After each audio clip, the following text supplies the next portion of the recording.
Hello and welcome to the Reasonable Music Review, the show where we review music blind before looking at any other opinions on the internet. Today we're going to look at Iceman. Now going into this album, I was really hoping that I could review it without talking about the Kendrick and Drake beef. I know that might sound weird considering the context of this album, but that rap battle is a horse that's been beaten to death, and I know that nobody wants to hear another white kid talking about it. However, after listening to the album multiple times now, it's become clear to me that there's not going to be a way to review this album without talking about the beef, because that is arguably the central piece of Iceman. In the weeks leading up to Iceman's release, I had this dilemma in my head of whether or not I thought that Drake should address the beef at all. On the one hand, I thought it might be best for Drake just to largely ignore the beef and put his best foot forward, project as much strength as possible, and move on. But on the other hand, if someone dragged my name through the mud to the extent that Kendrick did to Drake, I would probably want to address it too, and I would probably want to address every single detail. If you read through the lyrics of this album, I think it's pretty clear that Drake was having this exact same dilemma in his head. Now on that first hand, Drake does attempt to project a lot of strength on this album, with the title Iceman being a metaphor for this cold, hard, and untouchable demeanor that he's trying to present. He reinforces that persona with lines like, "The owl's glistening more than it's ever been, highest that I've ever been, greatest that they've ever seen. You whisper my name because the weight that it carry, you can't even speak. You boys got big off my name, that's big enough. And I stood 10 T's and accepted the mission." And along those same lines, Drake presents a lot of lyrics that signal that he's ready to move on. I think the most obvious example of this is the "I want to be free" refrain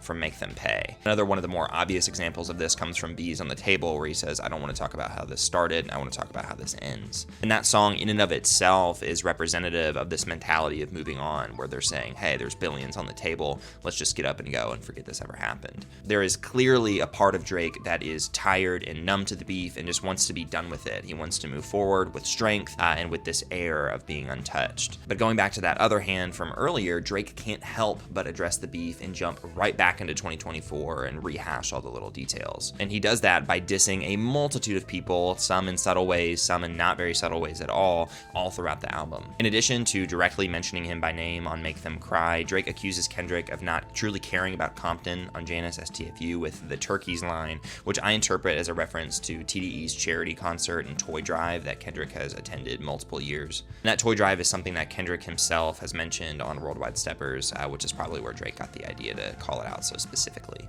He also brings up the allegations of Kendrick botting streams on Make Them Pay.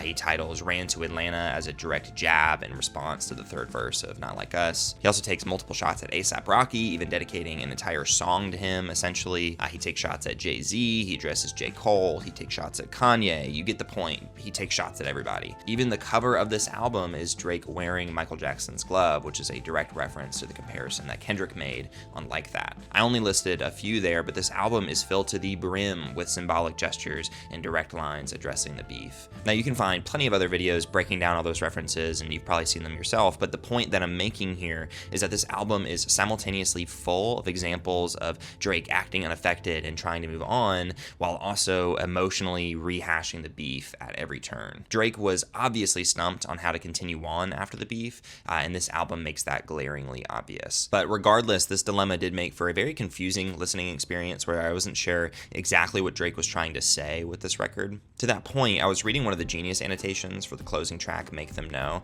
and it described the final refrain of that song in a really weird way. After presenting himself as emotionally cold and unreachable under the album's Iceman persona, this track introduces themes of longing and emotional vulnerability. So this line implies that Drake was emotionally cold and unreachable throughout the album leading up to this song, but if you really listen to the album, that's not true at all. The opening line of this album is, "I'm an only child, no one could have made another. I have to father my mother and treat my son's grandfather like my older brother." That's a great line, and I appreciate him being so vulnerable out the gate, but does that line sound emotionally cold and unreachable to you? Now this annotation is made even worse by a line from earlier on in Make Them Know, where Drake says, "I still haven't lost any sleep." Now that sounds very closed off and icy, and that's cool, but on the opening track, Drake expressly hopes that he'll maybe finally get some sleep, which is very emotionally honest about his reaction to the beef, and I appreciate that, but that's a direct contradiction to what he says on Make Them Know. The point that I'm getting at here is that some people, like the person who wrote this genius annotation,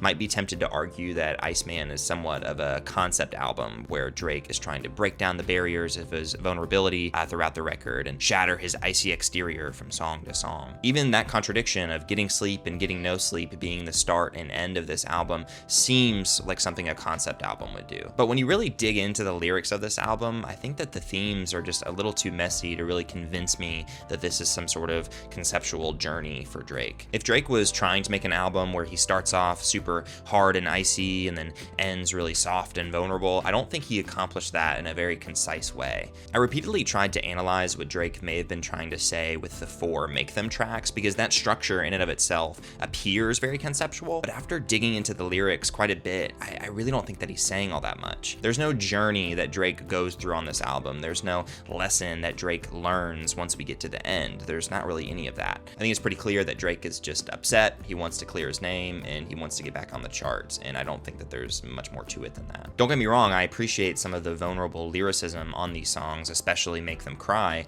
but I don't think that the Make Them series conveys any sort of big collective message. And realistically, I don't even think Drake was trying to make anything conceptual, even if the structuring of this album makes it seem that way. On Make Them Cry, Drake says, "I've been trying to end so many people, I almost forgot the intro, been so sure of my words that I haven't used a pencil." To me, this implies that Drake wrote Make Them Cry as one of the last tracks after furiously writing all of the others. I think Drake was just very angry and writing everything that he could on impulse, and then named each of these tracks as a way to loosely structure the album. I think it's clear that Drake was furious and confused, which is fair, but the lyricism of this album reflects that perfectly. The themes, the structure, the lyrics were all as moody, jumbled, and confused as Drake probably was while he was making this album. Now, with all that being said, I actually didn't hate this album. Sonically, I would describe these songs as, and I know this is probably a weird word to use, but pleasant. I'm not a huge fan of Drake, but whenever I listen to him, I'm reminded of why he's famous. His songs are very easy to listen to. They sound nice. They sound clean. A lot of them are very fun. The beat on Whisper My Name was particularly satisfying, maybe because it just reminded me of the Bellatra soundtrack, but either way, it was great. The album also blends together very well, with Dust flowing right into Whisper My Name, and then National Treasures and Bees on the Table sharing aspects of their beat and flowing right into each other. And speaking of National Treasures, I loved the loud, crunchy synths that come in around the halfway point of the song. That's one of the more memorable moments on the album for me in terms of instrumentation. Overall, in terms of instrumentals, this is a Drake album, right? So the beats are very approachable and are huge crowd pleasers, right? You're not going to go wrong with them.